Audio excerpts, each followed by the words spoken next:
Hi, I'm Kris August. I'm here with Dougie Mackay, and I'm super excited to finally get a chance to have this conversation. I've been wanting to for my self-care through the cycles of nature class for my students there, and found Dougie and his course, Myths as Medicine. And we both use that same cycle of nature and that wheel of nature. And so I'm excited to pull you in, Dougie. Tell us about yourself. Let you introduce yourself.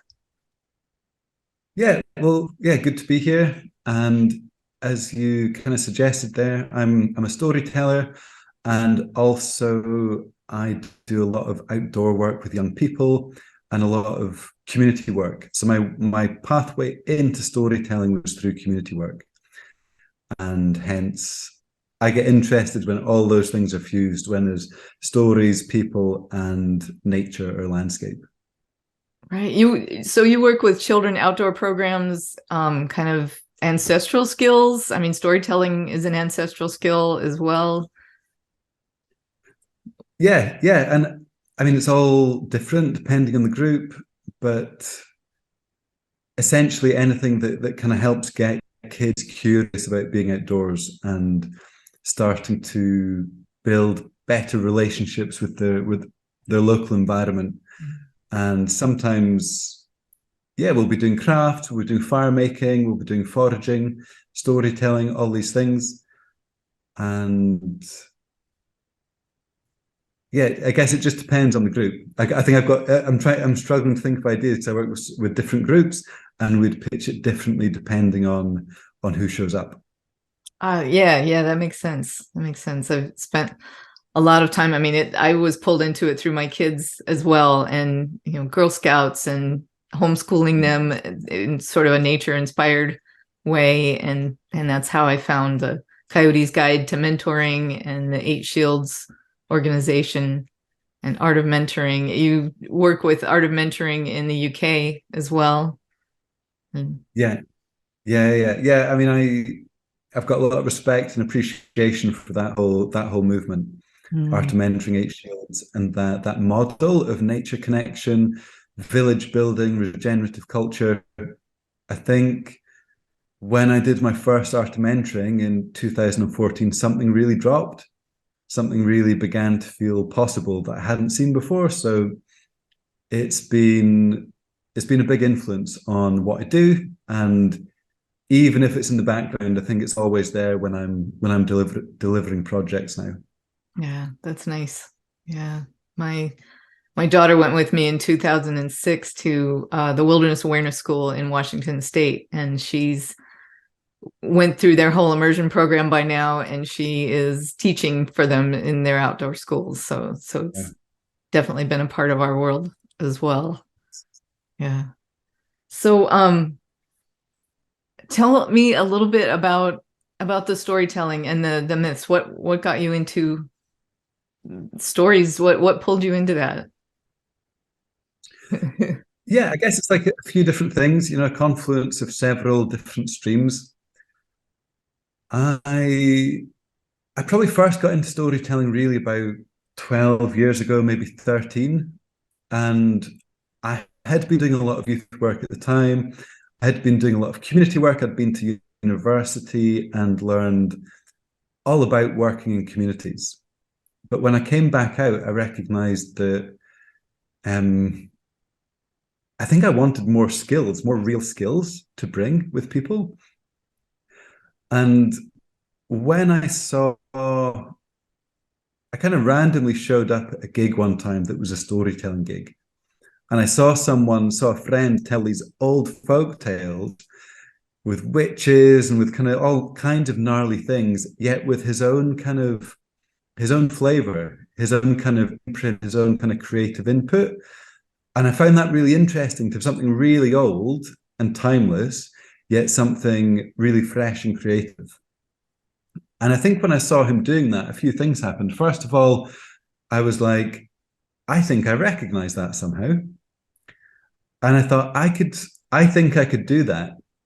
And the third thing was that, again, I sensed it could be really powerful when working with young people, working with community groups.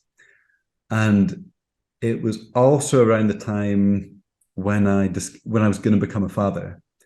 And the more I kind of began to muse this idea of the power of stories, the more I felt I really wanted to surround my daughter with that. And that could be a really beautiful shared experience as she was growing up. So that was how it kind of began to, that's what caught my interest. And then it just moved really quickly. I started looking for stories, and it was like this whole kind of magical rabbit hole opened up, where I was looking for one thing, and I found so much more. And I began to learn about everything from Scottish cultural history to like really kind of strange archetypal imagery. But I just found it fascinating, and I did begin to tell stories to the people I worked with. I found it worked really well with them. I was working with a group that were particularly hard to engage, quite disadvantaged young people. And when I started telling this story of, with like fairies and witches, Highland chiefs, they were silent and they were listening and their eyes were open and they were totally focused for 15 minutes. And almost nothing else we did in that program held their attention for that amount of time. So I thought there's something in this. And then, I started getting offered to do it and get paid. And I was like, oh, wow, I need a repertoire. I need good. If people are paying me, I need to develop this skill. And so it snowballed. That's really neat. The way it captures people. It really does. It touches us in a way, and it's healing and frightening in some ways. I mean, it brings out those emotions that maybe we're afraid to share in the real world, and it's an experience we don't have in modern time, like we used to, or like our ancestors did. Yeah, I think I love something about its responsiveness, that it is live entertainment, that it's you don't need technology for it.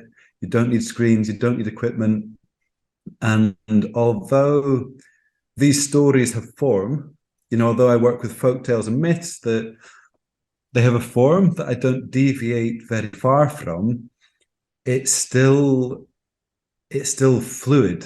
There's still a fluidity to it. It's not like theatre, where what I'm presenting is fixed.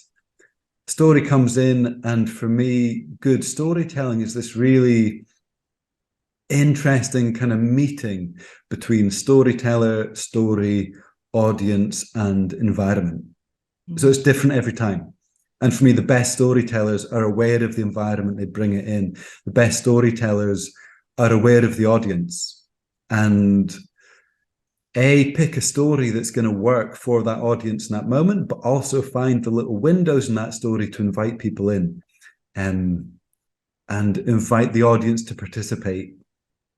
And that's, for me, that's a beautiful thing. It's a lot of fun, and I think it's rare, whereas once it would have been very common. Yeah, I feel like you have more of that in the UK than we. I know there are storytellers around here in the United States, but you have to seek them out. And I don't know if you're in your own little bubble or if people have to seek you out. Yeah, I think I probably am in a bubble, but it's good bubble. and there's been, like, I don't know exactly what's happening across the water, but I do know, I guess you're all more spaced out for a start. But in the UK, there's been this resurgence in storytelling over the last 30 years. And in Scotland, it never really died out. I'm still kind of lucky enough that there are elders that have kind of kept this tradition strong. And although, I guess it's like in kind of really remote places, where people still kind of entertained each other.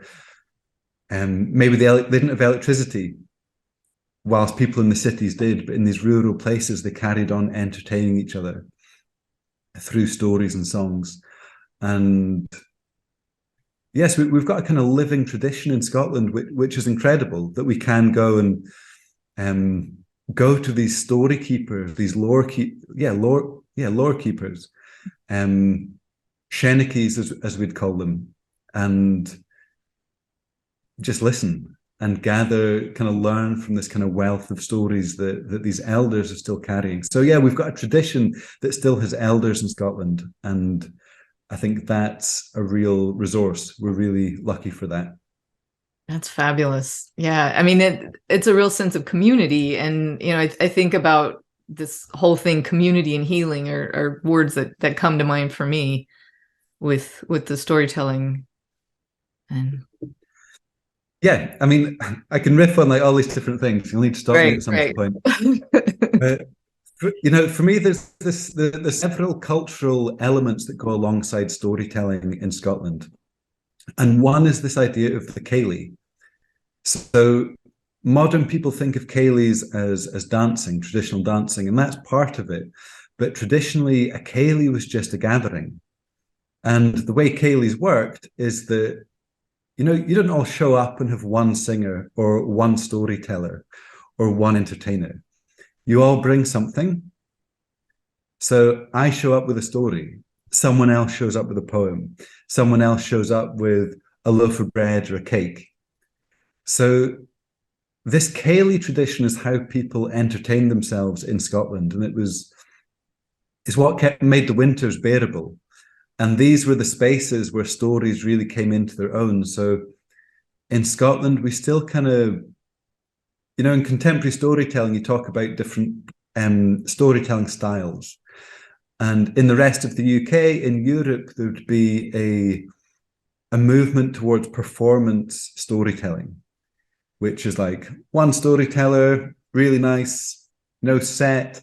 You've thought about exactly at which point you lift your arm up to the right.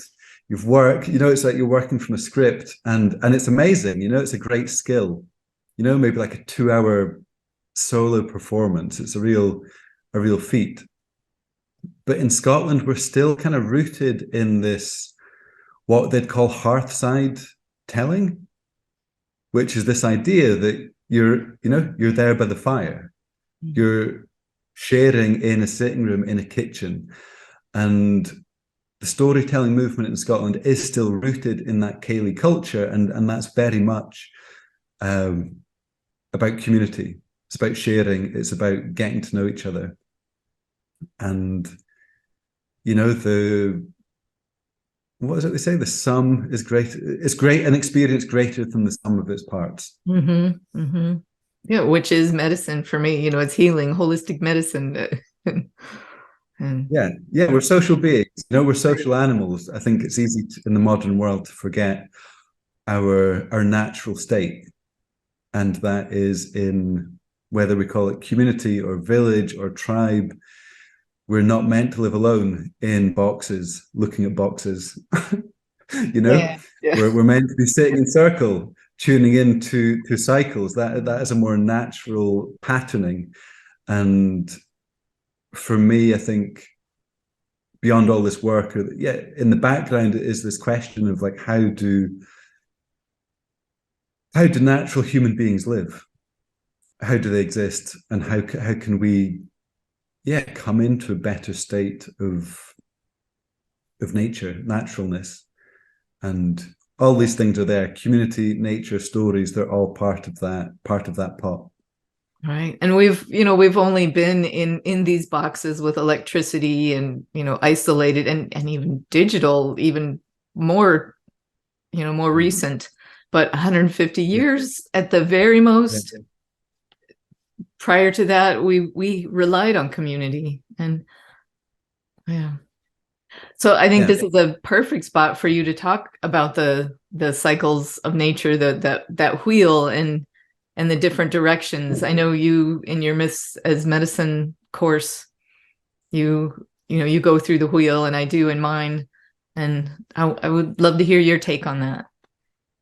Yeah, okay. Around. So I feel like I should say I'm not an expert on the eight shields, but there is something that makes a lot of sense to me about it. And just, I think, primarily this idea of moving in circles and cycles. And in somewhere like Scotland, you know, if you don't pay attention to the cycles, it's a recipe for disaster. You know, if you expect to have the same energy in January as you do in June, it just doesn't make sense. You're going to be miserable. You're going to feel like a failure, because actually the winter time is a place of going inside. It's a time of rest. It is a time of gathering by the fire in community. It's a time of dreaming. And in this, you know, in the summer months in Scotland, we're trying to jam in all that activity that we haven't done through the winter. You know, every weekend you've got something happening. Traditionally, you'd be, you know, working with the animals, and you'd be, working the crops as well. It's a very busy time of year. And I think just that reminder that nature moves in cycles. If we move in cycles too, we're working with nature rather than against it. And the more we're aware of those cycles, the more we can use them as tools and as allies. And I think that's really kind of meticulously drawn out, explained through this kind of eight shields model. And I think when I saw it kind of laid out with these different directions, it helped for me to be, like mindful of all parts of the wheel, because there's certain parts of the wheel that are stronger for me than others. And it's like the eight shields is a big system. So I'm wondering how to explain it briefly, but the wheel itself, you know, the idea the sun rises in the east. Things begin in the east. It's a place of, you know, inspiration. It's a place where the dawn chorus happens. There's bird song in that direction. There's possibility. There's excitement. There's welcome. In the south, you know, in the full heat of the day, that's the time to really get things done, to focus, to make progress. There's a kind of youthful vitality in the south as the sun's at its highest. And then the sun's setting in the west, and it's the place where we gather, not quite the end, but after the day is kind of done, we gather in again by the fire. We share our stories, our experiences. We share the harvest. And then we move towards the north, which is, you know, possibly a more uncomfortable part of the cycle. Elderhood, nighttime, winter, death, rest, you know, stillness, like all these things that I guess, like in a kind of modern culture, we're maybe obsessed with, like the South and youthfulness and doing, and we're in that kind of doing mode all the time. It's like we've got electric light nonstop. We can have light nonstop, activity nonstop, glamorizing youth and vitality, whereas we never recognize the richness of having elders around, having elders in our community. So I think, there's a balance to this cyclical way of viewing things that's spelled out really nicely in the Eight Shields model. Yeah.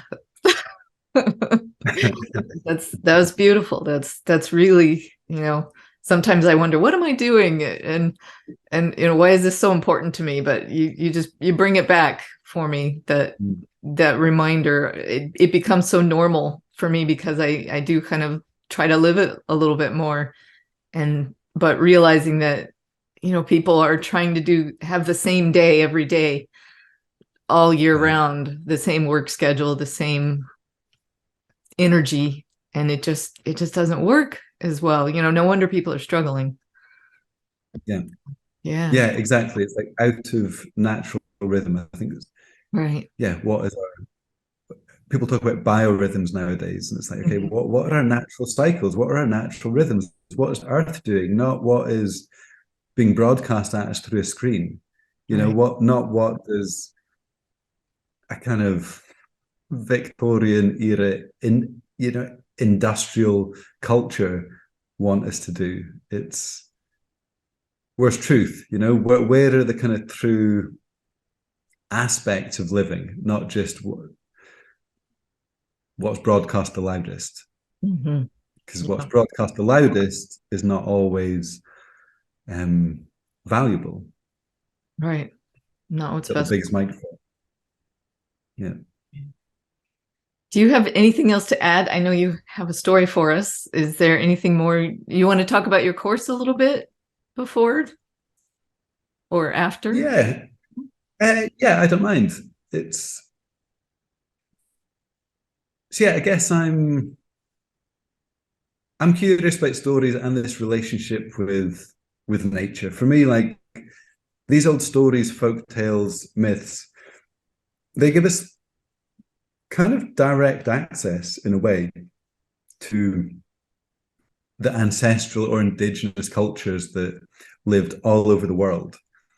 And for me, they give us a really quick pathway back to what is that natural awareness of the people who did live pre-electricity, pre-industry, totally in tune with the natural cycles. So for me, there's a lot of potency in these old stories and myths in terms of accessing, for want of a better word, like indigenous culture, ancestral cultures. And for me, that's valuable for all the reasons we've discovered. And one reason I find folktales and myths interesting is because, like, everyday people weren't writing history books. They weren't writing history books. They weren't even necessarily reading and writing. They were telling stories. So if we want to access the worldviews of everyday people, natural people in different parts of the world, we go to the story. Like, the stories are the receptacles of their culture, of their worldview, of their experience, of their wisdom, and they pass these stories on from grandmother to grandkids. They were the way of teaching the children, keeping them safe, letting them know, okay, yeah, you don't mess with the sea. It'll kill you if you're not clever about it. These are the signs that you can't trust someone. These are the resources that will serve you well. So I can really feel that care in these wrapped up in these stories, like they're a gift, a survival gift from grandmothers and grandfathers. The best of these stories still carry that. And that's useful. There's nourishment, there's tonics, there's reminders about what it is to be a human being, a healthy, vital human being in these tales. And I think, there's a kind of rewilding aspect. I feel like they rewild our psyche. There's something special about that. They stir our imagination. We need to work with them. We're not given all the imagery. I think all these things are useful. And the thing that's, for me, most profound is that as I share stories as a storyteller, they touch everyone in different ways. So I tell one story and it moves in the room in all kinds of ways that I could never imagine. And the stories have this incredible power to meet people where they're at. So I get a sense that stories are adaptive, they're not prescriptive. It's like, as the person dispensing stories, you don't know what the problem is and what the solution is. You bring this story and people gravitate towards a certain part of it. They relate a certain part of the story to something else that's going on in their own life. And I think stories are, can carry really powerful medicine, but they're palatable. They're dressed up in entertainment and they're fun. And you could just listen to the story and enjoy it, and that's it.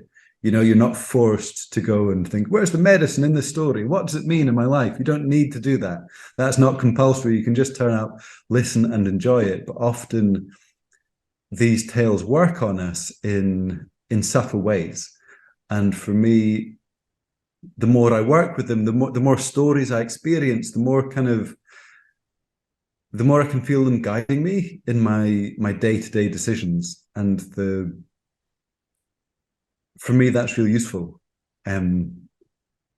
Just having that additional guidance and recognizing them as a really accessible resource that I think is undertapped in the modern world. Yeah, that's really neat. And in your class, I took your class last year, and I'm taking it again this year. But it was so neat to see so many different perspectives. We would listen to the story and then sit with it, and then people would give their input, and you'd ask, what did you hear? What did you feel during this story? And everybody came out with something different. And that was just really fascinating. And then, then I said, oh yeah, I felt that too. And I could pull some of the other parts of the story out as well with that group discussion. So yeah, it's really, I think that's really rich. I think it's really, again, I think the modern world, social media, it directs us towards this really kind of binary thinking. Like, what's the fact? What's right? What's wrong? Okay, I'm right, you're wrong. And we end up arguing over micro details. Whereas I think sometimes truth can be a bit more mysterious, actually, or kind of paradoxical, or it can be true for different people in different way. And I think I think there's something powerful about that, the kind of yes and approach, rather than my way or your way. yeah, completely. I think that's something stories carry, and we see it when we share them in groups. It's the beautiful thing about sharing them in groups as we did. Yeah. There's also, I just have to say, a little bit of a Joseph Campbell thing too, the myths being this, coming from this central source, this human source, humans living in nature. There so many similarities through all the mythologies from different cultures, and how that comes about is just fascinating as well. Yeah, it's a nice reminder. So anything else you want to add before jumping into your story? Yeah, I don't think so. I think, yeah, it's nice to be here to kind of muse these different things. I'm sure we can provide different links if people want to get in contact at the end. Just to touch base, or to sign up for a course, or learn to become a storyteller themselves. All those, I'm sure we can provide links for all those things. Sure. We can catch that at the end. Okay, sounds good. Yeah. Well, Dougie, I'm excited to have your story today. It's so fun to have you here. Okay, great. So story time. So this story is one that I've been kind of telling since almost the start. And it is a story that I've inherited from this old Sheniki, an old story keeper, lore keeper, oral historian, who lives up on the Isle of Skye. His name's George McPherson. He's got lots of books that are worth checking out. So he comes from this like really serious tradition of storytellers, which I kind of appreciate.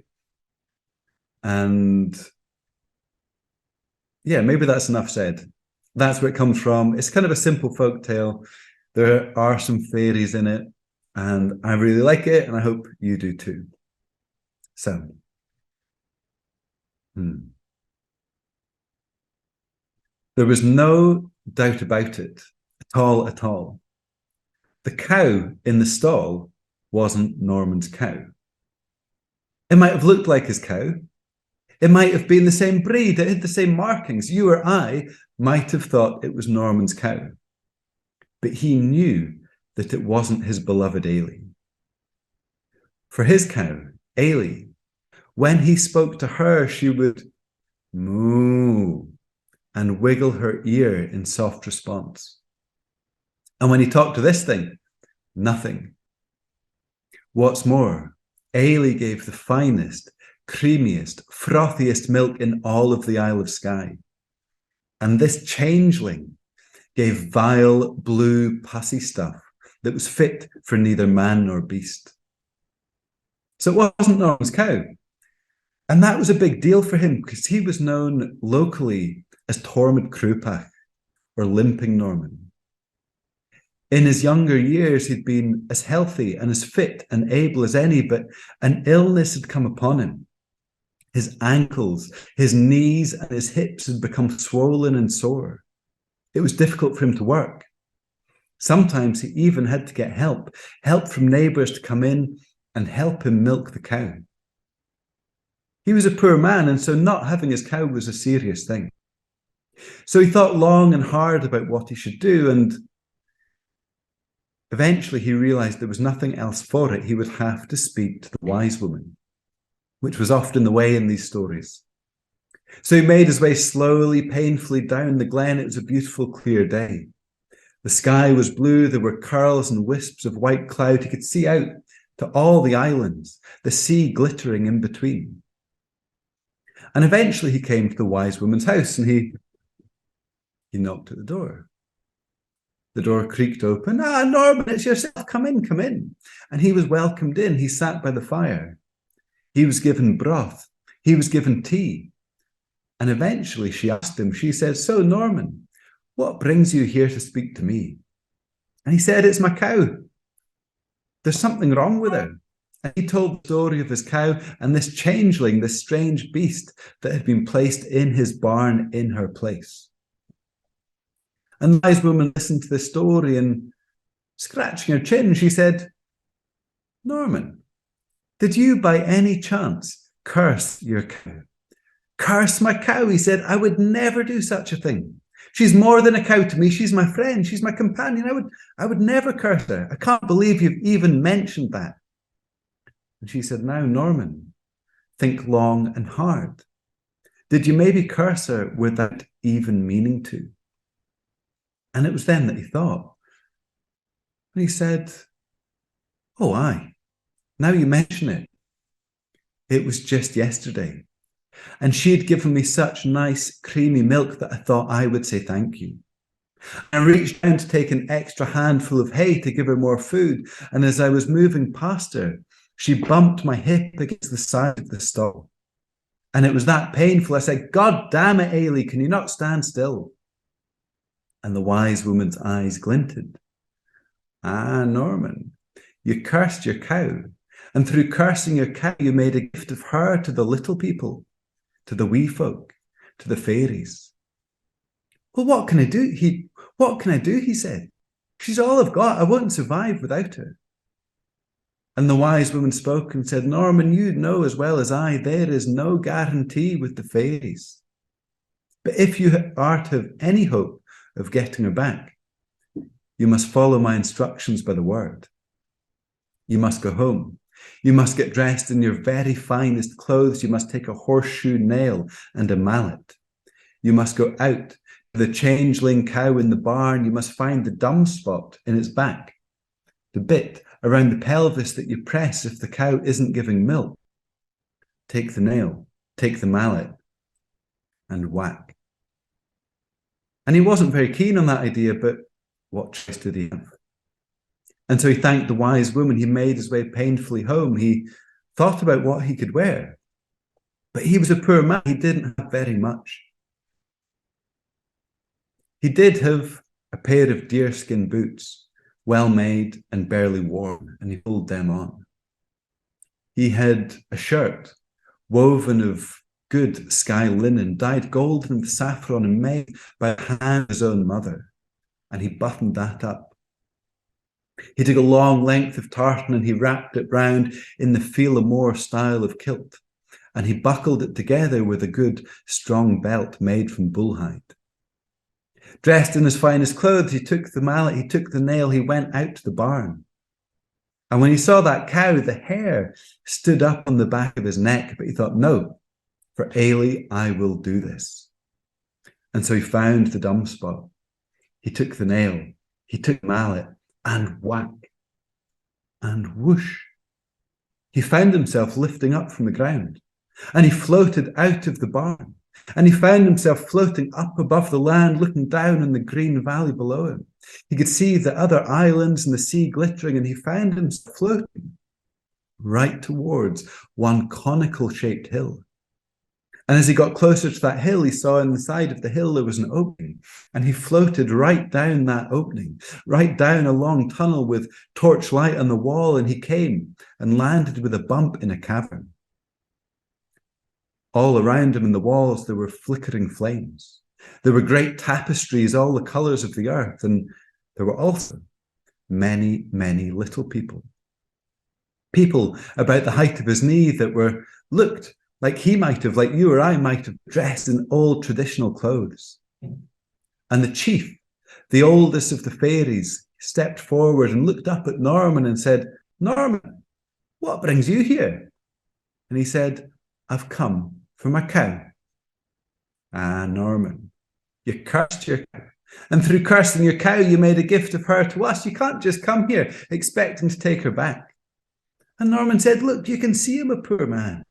She's all I've got. If I don't have her back, I'll die. And she's more than a cow to me. She's my friend. She's my companion. I love that cow." And they said, "Well, I tell you what, Norman, if you can prove you love your cow as much as you say you do, and you can give us gifts in return, then maybe you'll take her home." "Well, I'm a poor man," he said, "but whatever I've got, you're welcome to it." And so the fairy chief called forward the older fairy men, and they looked up at Norman. And the fairy chief said, "What would you take from this man?" And they looked at his deerskin boots. And they said, "If we had those deerskin boots, with our fairy magic, each one of us could have a pair of boots as good as his, if not better." "Well, you shall have them," said Norman. He slipped off his boots and handed them over. The young fairy men were called, and they asked for his bullhide belt, and he happily unbuckled it and handed it over. The fairy chief called forward the older fairy women.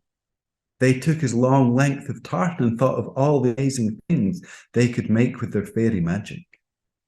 And eventually, the younger fairy women were called forward, and they asked for his shirt made of sky linen. And when they asked for that, he paused.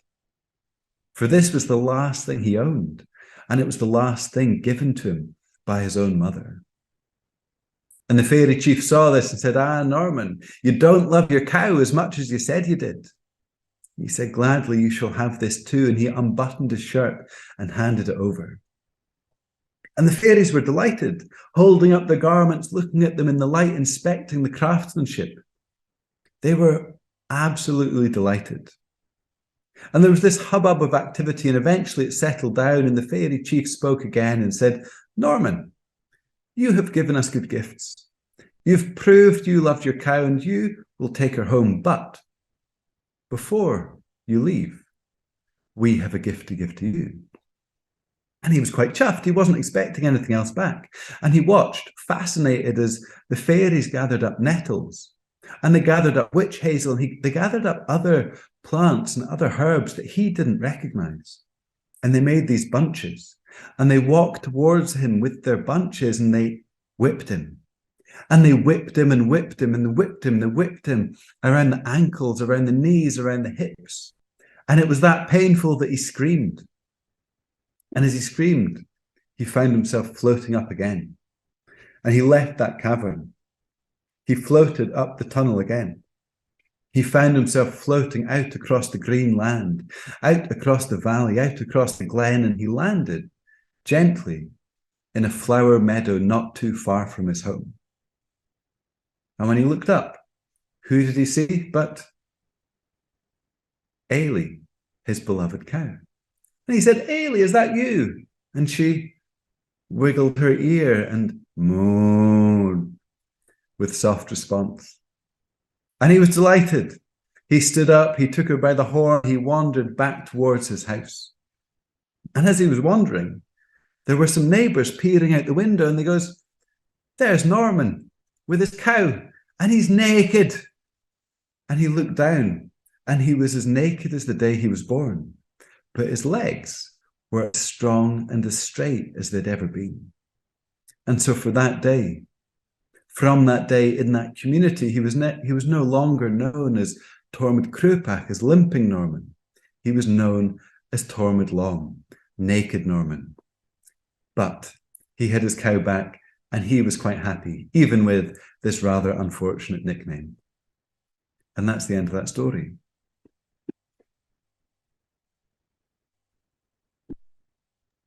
I love that. And my veterinary herbal group is going to love it too. Yeah. Wow. I didn't even kind of make the veterinary association, but yeah, it's a sweet one. Healing with nettles, the nettle flogging in all the plants. Yeah. Oh, I mean, the whole thing, that how he could recognize his cow, how he knew it was his cow, that relationship with animals really struck me. Yeah, it's kind of like, it really highlights that. And I think, like, one of the reasons I like this story is it's a really simple folktale. Like, it's very simple, a man and his cow and getting lost and getting her back. But even in this simple tale, there's these different layers that are quite insightful when we peel them back. And yeah, this idea of, like, he's dependent on the cow, but there's care there. There's an intimacy. It's not factory farm. It's a whole different relationship, that kind of, just that care with the livestock. And that moment and of independence when he hits the nail, knowing that this is not my cow. Yeah, he knows it. He knows that it's not right. He can sense it straight away. And I wonder if there is something about those things that we know, it says to anyone else, they might have thought, that's your cow. What are you going on about? Why are you making a big fuss? Look, your cow's there. It looks exactly the same. What, you're going to take a nail in a horseshoe? Like, this is absolute madness. But there's a kind of really, this story showing a real deep knowing that he's got.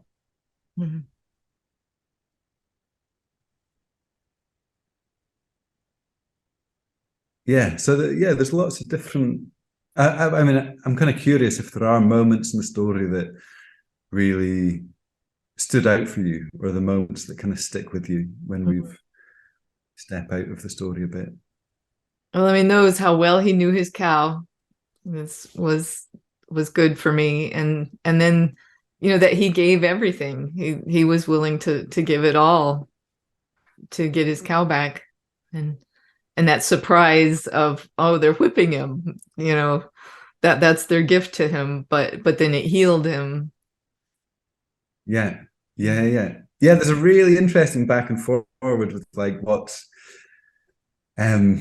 like pain and gift and sacrifice in the story. This back and forward of, like, the whole thing starts with him losing something precious, and then he has to go and find it and give more, and then is kind of seemingly punished, but ultimately it brings this relief, this healing.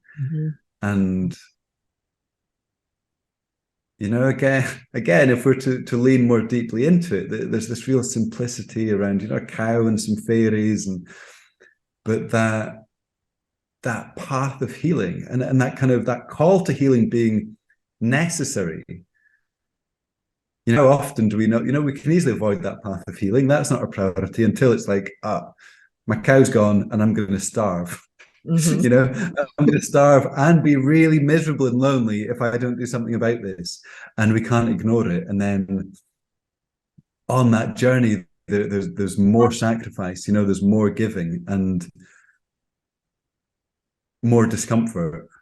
But ultimately, at least in this story, and sometimes in life, all works out in the end. It's not always the case, but the story is showing something of a pathway to healing.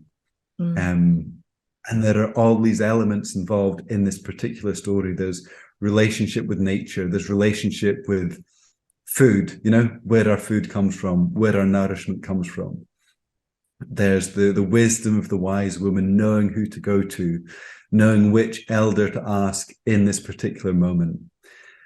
There's, that descent to the underworld, to the non-human world, and back again. There's plant medicine.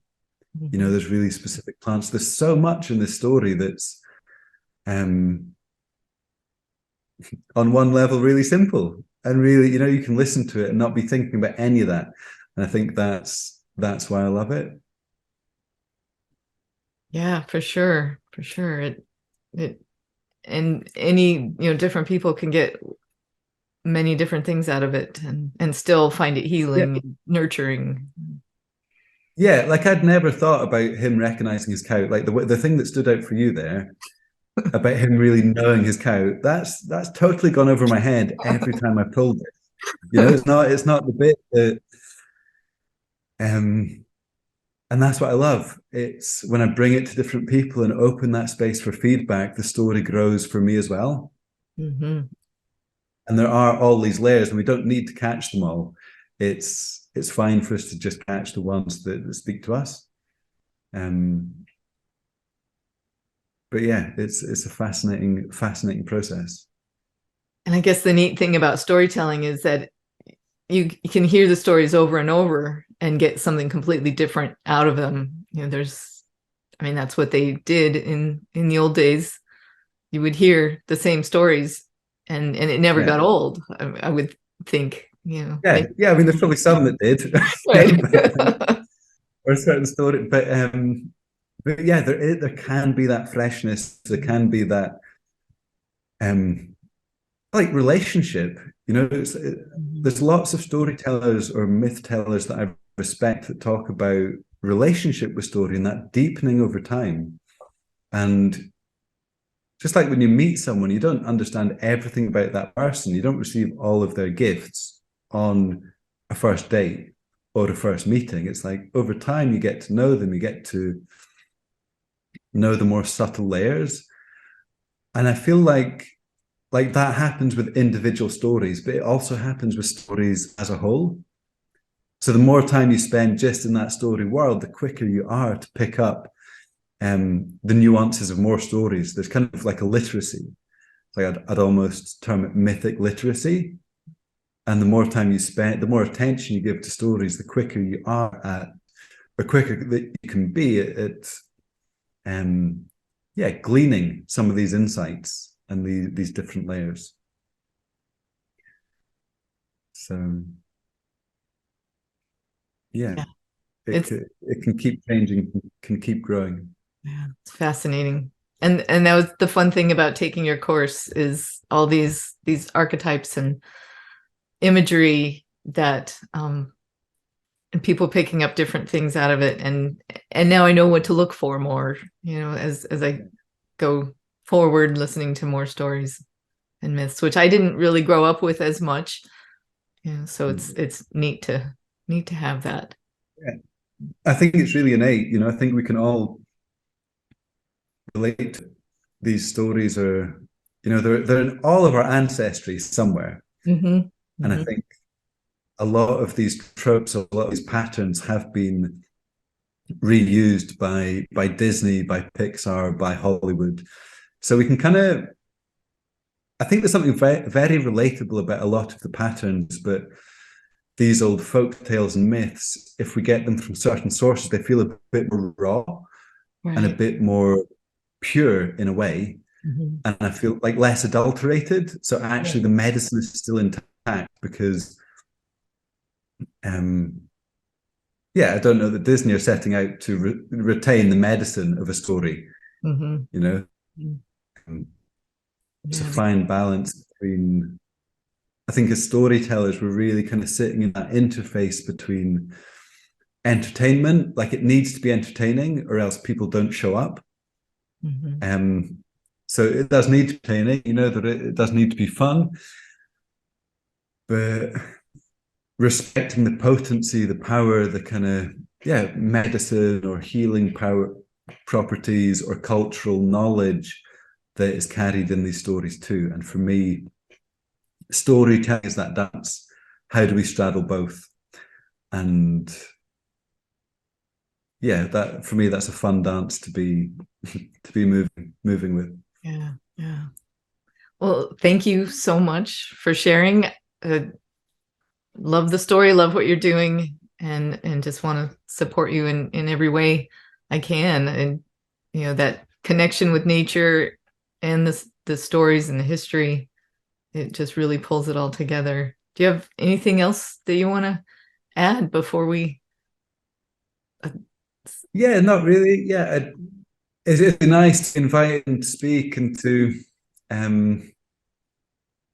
yeah, I guess like for you to be approaching it with the lens you've got around herbalism and veterinary practice and your own kind of nature connection experience.